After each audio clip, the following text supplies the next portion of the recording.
กาสบายดีและก็สวัสดีพี่น้องปองปายหมดสุขุสุขคนในบรรยากาศยามเที่ยงมื้อนี้ก็ขอต้อนรับเข้าสู่ซ่องบ่าวคำพงบ้านนาคือเก่าคือเดิมพี่น้องมื้อนี้ก็จะพาทุกคนไปเบิ่งมังนัดว่าสุกแล้วหรือยังพี่น้องอยากกินมังนัดแล้วมื้อนี้ฮะโดนเติบบ่ได้ออกใส่หัวใส่สวนพี่น้องมาเบิ่งสวนมังนัดก่อนมื้อนี้จะพาทุกคนไปเบิ่งมีมังนัดสุกหรือบ่มื้อนี้ฮะแต่ว่าช่วงนี้ก็ช่วงดำนา ปีที่เก่าคันว่าดำหน้าเลยพี่น้องมังนัดสุกพี่น้องมาเบิ่งนำกันพี่น้องไปเบิ่งว่าสุกเลยยังทุกคนนี่ทุกคนไปเลาะมังนัดสุกก็เด้อว่ามีหรือยังทุกคนทางนี้ก็จะเป็นก่อไม้ไผ่พี่น้องหน่อไม้ช่วงนี้กะหน่อไม้ก็พอได้อยู่ได้กินพี่น้องเลยของอยู่ของกินเมื่อฝนตกมาก็โอ้หน่อไม้กับโบอึดโบอยากพี่น้องของอยู่ของกินบ้านไห้บ้านนาเบิ่งมาเบิ่งมังนัดก่อน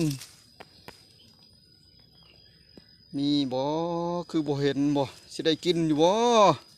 เห็นแต่หมากดิบพี่น้องเบิ่งทุกคนนี่เห็นอยู่หมากดิบคือยังบ่ทันสุกวะซาปีแต่เก่าหันคันซ้ำนี่เลยได้กินแล้วพี่น้อง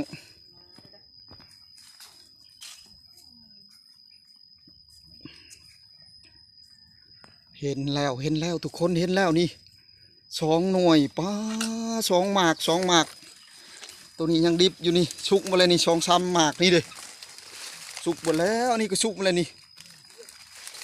โอ้ตัวนี่ทุกคนมังนัดสุกสวนบ่าวคำพงเองพี่น้องโอ้เริ่มสุกเลยนี่มังนัดหวานพี่น้องหวานนะกินหวานสุกแล้วนี่ก็2 หน่วยป้าตัว4-5 หน่วยพูนี่บริเข้ามาดนเลยบริเบิ่งนี่สุกมาเลยนี่โอ้ยทุกคนเลย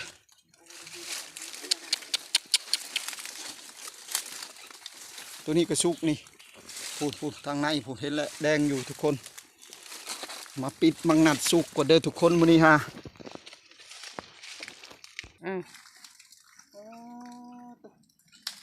นี่ทุกคนเป็นมังนัดตาดำทุกคนมังนัดตาดำเนี่ยมันจะหวานกว่ามังนัดแบบว่าสุกแบบเรืองๆธรรมดาหันนะแบบขาวๆอย่างอันนี้เป็นมังนัดตาดำนี่ฮะทุกคนกินแล้วหวานทุกคนมาเบิ่งสุกหลายลีนี่ก็สุกนี่2 หน่วยผู้นี่พี่น้องเลย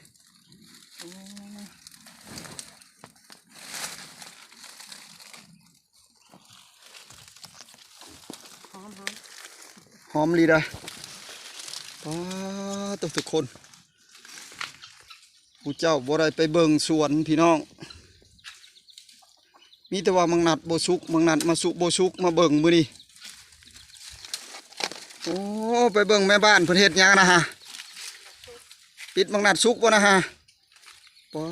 พูดทางนั้นก็ปิดเลยพี่น้องไปเบิ่งนำกันพี่น้องว่าจัก หน่วยเพิ่นปิด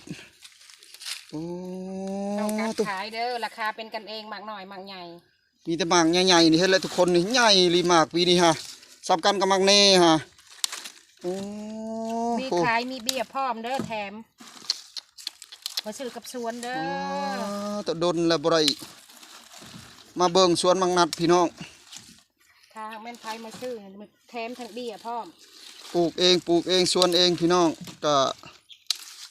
บ่ได้หลายพอพิลึกดอกปลูกในแต่ละปีก็โอ้พอได้กินพี่น้องว่าบ่หลายก็หลายเติบได้พี่น้องเอ้ยสุดไก่สิฮอดเถียงผู้อยู่เถียงนา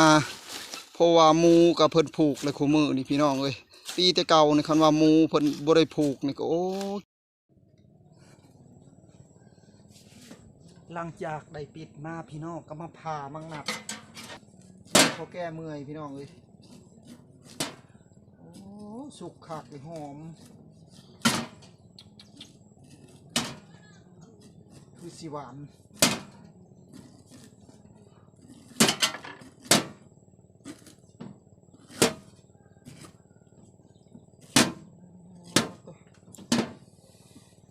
ทุกคน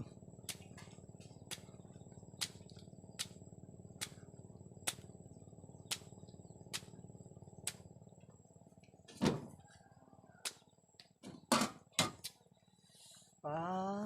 ทุกคนเป็นตาแซ่บบ่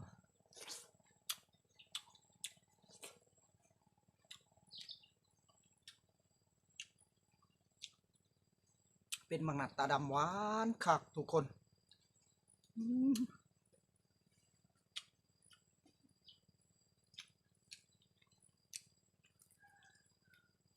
หอมพี่น้องหวานหวานมาเด้อทุกคนเด้อกินมังนัดกินมังนัด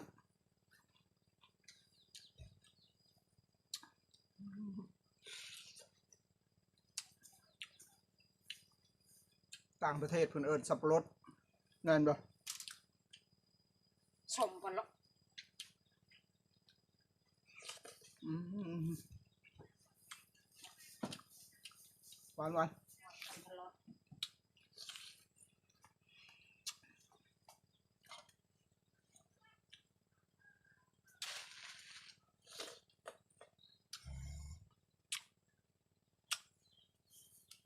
หลังจากขึ้นมาแต่เวียกแต่งานเมื่อยๆพี่น้องเอ้ย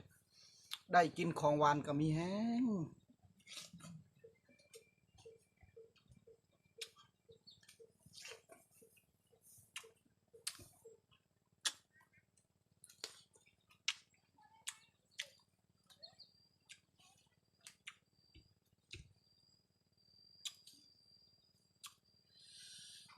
หลายปีเลยพี่น้องปลูกปะเมียนในสวนปีนี้มากหลายพี่น้องเอ้ยมากินหวานแซ่บหลังจากขึ้นมาแต่เมื่อยๆเฮาได้กินของหวานก็มีแห้งพี่น้องคือว่าคลิปมาฮอนนี้ก็สิได้จบซ้ำนี้ก่อนขอกราบคำว่าสบายดี